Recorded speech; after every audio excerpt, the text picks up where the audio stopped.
नमस्कार दोस्तों, मैं हूं आपका होस्ट और दोस्त विक्रांत जोशी और आपका स्वागत करता हूं मेरे रिव्यू मास्टर में। दोस्तों, आप सभी लोगों ने सैटेलाइट लॉन्च व्हीकल्स का नाम तो जरूर सुना होगा, जिसके द्वारा आर्टिफिशियल सैटेलाइट अर्थ के ऑर्बिट में स्टैब्लिश की जाती है। और आपने यदि लॉन्च देखा हो तो भारत में मैक्सिमम सैटेलाइट या तो पीएसएलवी या तो जीएसएलवी के द्वारा लॉन्च की जाती है। ये पीएसएलवी और जीएसएलवी एक लॉन्च व्हीकल है जिनके द्वारा भारत अर्थ के ऑर्बिट में सैटेलाइट भेजता है। तो ऐसा क्यों किया जाता है कि कभी जीएसएलवी और कभी पीएसएलवी का इस्तेमाल किया जाता है?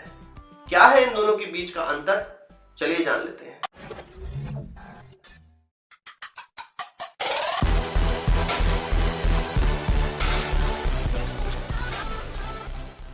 दोस्तों, पीएसएलवी और जीएसएलवी के अंतर को समझने के लिए हम छोटा सा एक उदाहरण लेते हैं। यदि आपके आसपास की रोड बेकार है, खराब रोड वहां पर उपलब्ध होती है, तो आपको कौन सी गाड़ी लेनी चाहिए? एक एसयूवी। और यदि आपके वहां एक चिकनी रोड है और काफी अच्छी रोड है और आपको एक अच्छी लुक की गाड़ी लेनी है, तो आप एक सेडान लेते हैं। ठीक उसी प्रकार का अंतर इनमें भी होता है। पीएसएलवी का इस्तेमाल वहां पर किया जाता है जहां पर आपको पोलर सैटेलाइट लॉन्च करनी होती है, और जीएसएलवी का इस्तेमाल वहां पे किया जाता है जहां पर आपको जियो सिंक्रोनस सैटेलाइट लॉन्च करनी होती है। अब इन दोनों के बीच का अंतर मैं आपको बता देता हूं कि पोलर सैटेलाइट किस प्रकार की होती हैं और जियो सिंक्रोनस किस प्रकार की होती हैं। सबसे पहले हम बात करेंगे पोलर सैटेलाइट की। तो यह इस प्रकार की सैटेलाइट होती हैं जिनका इस्तेमाल रिमोट सेंसिंग या अर्थ इमेजिंग के लिए किया जाता है। इनका पाथ पृथ्वी के चारों ओर इस प्रकार से होता है कि वह किसी स्पेसिफिक जगह की फोटो तब ले पाती हैं जब वहां पर सूर्य की रोशनी पड़ती रहे। यदि मान लीजिए इंडियन गवर्नमेंट को इंडिया की हर जगह की तस्वीर लेनी है, तो वह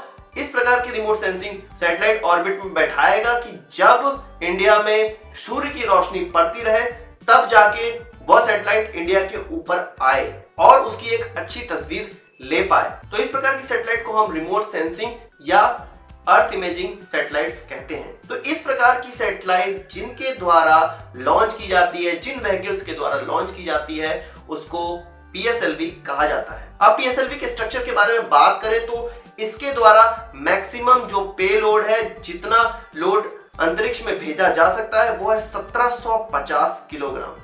इससे बड़ी सैटेलाइट आप इसके द्वारा नहीं भेज सकते हैं। और इसके एलिवेशन की बात करें तो आपको 600 से 900 किलोमीटर तक के एलिवेशन तक ही इस प्रकार के रॉकेट के द्वारा आपको पोलर सैटेलाइट लॉन्च की जा सकती है। तो यही कारण है जब हमारा कम लोड हो और हमें 600 से लेकर 900 किलोमीटर के एलिवेशन पे कोई पोलर सैटेलाइट लॉन्च करनी होती है, तो हम पीएसएलवी का इस्तेमाल किया जाता है। अब आप ये जान लीजिए कि ये रॉकेट किस प्रकार से अंतरिक्ष में जाते हैं। तो ऐसा कोई इंजन नहीं होता कि जो एक रॉकेट को शुरुआत में स्टार्ट होने के बाद पूरा अंतरिक्ष में भेज सके। पीएसएलवी में ऐसे 4 इंजन होते हैं जो कि एक के बाद एक काम करते हैं और किसी सैटेलाइट को उसके ऑर्बिट में बैठाते हैं। पीएसएलवी का पहला और तीसरा चरण का जो इंजन होता है वह एक सॉलिड स्टेट मोटर होती है, और दूसरे और चौथे चरण का जो इंजन होता है वह एक लिक्विड ईंधन वाला इंजन होता है। इसके बावजूद जब सैटेलाइट अंतरिक्ष में पहुंच जाती है तो उसको अपनी कक्षा में बैठाने के लिए भी उसमें एक स्ट्रैप मोटर्स लगी होती हैं। इन्हीं स्ट्रैप मोटर्स की संख्या पर डिपेंड करते हैं उस पीएसएलवी का नाम, जैसे कि पीएसएलवी सीए, पीएसएलवी जी और पीएसएलवी एक्सएल, जिसका इस्तेमाल 104 सैटेलाइट को भेजने में किया गया था, और चंद्रयान और मंगलयान में भी पीएसएलवी एक्सएल का ही इस्तेमाल किया गया था। अब बात करते हैं हम लोग जियो सिंक्रोनस सैटेलाइट की, जो कि बेसिकली एक कम्युनिकेशन सैटेलाइट होती है। कम्युनिकेशन सैटेलाइट के लिए यह जरूरी होता है कि वो एक स्पेसिफिक स्थान पे हमेशा 24 घंटे बनी रहे।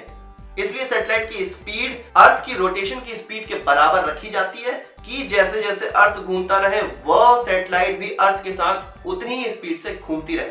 तो इस प्रकार की सैटेलाइट को जिन व्हीकल के द्वारा अर्थ के ऑर्बिट में बैठाया जाता है उनका नाम है जीएसएलवी। यहाँ पर जीएसएलवी की संरचना की बात की जाए तो जीएसएलवी से जो सैटेलाइट ऑर्बिट में बैठाए जाते हैं उनका एलिवेशन जो होता है वो 36,000 किलोमीटर होता है, और इनका वजन लगभग 2500 किलोग्राम तक का हो सकता है। जीएसएलवी रॉकेट के इंजन भी कई स्टेज में ऑन होते हैं। सबसे पहले उनका जो इंजन ऑन होता है शुरुआत में फर्स्ट स्टेज का, वो होता है एक सॉलिड स्टेट मोटर। उसके बाद लिक्विड फ्यूल्ड इंजन सेकंड जो स्टेज होता है उसमें स्टार्ट होती है, और थर्ड स्टेज का इंजन वह भी लिक्विड फ्यूल होता है, तब वो स्टार्ट होती है। और इसमें भी स्ट्रैप मोटर्स लगे होते हैं जिनके द्वारा इन सैटेलाइट को ऑर्बिट में अच्छे से बैठाया जाता है। यहाँ पर आपको स्ट्रैप मोटर्स के बारे में भी मैं क्लियर कर देता हूँ। यदि कोई वस्तु इस तरह से चल रही है और उसमें किसी मोटर को स्टार्ट कर दिया गया, वो जो इस तरह से है और उसका थ्रस्ट नीचे की ओर है, तो यह सैटेलाइट नीचे की ओर मुड़ जाएगी। तो इसी प्रकार के स्ट्रैप मोटर्स उसमें कई लगे होते हैं जो कि उसको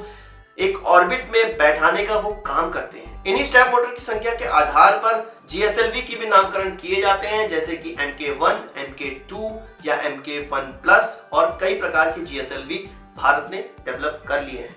तो इस प्रकार हम कह सकते हैं कि जहां पर हमको अर्थ इमेजिंग या रिमोट सेंसिंग के लिए कोई सैटेलाइट लॉन्च करनी होती है तो उसके लिए हम लोग PSLV का इस्तेमाल करते हैं, और यदि हमें कोई कम्युनिकेशन सैटेलाइट लॉन्च करनी होती है तो हम GSLV का इस्तेमाल करते हैं। आशा करता हूं आपको PSLV और GSLV के बीच का अंतर पता लग गया होगा और आपको यह वीडियो काफी पसंद आई होगी। यदि आपको वीडियो पसंद आई हो तो उसको एक बड़ा थम्स अप जरूर दीजिए, और यदि इस वीडियो से संबंधित कोई सवाल या सुझाव है तो उसको कमेंट बॉक्स में जरूर लाइएगा, और यदि आपने हमारा चैनल अभी तक सब्सक्राइब नहीं किया है तो उसको भी कर लीजिए, क्योंकि हम इस प्रकार की वीडियोस लाते रहते हैं। नमस्कार, थैंक यू।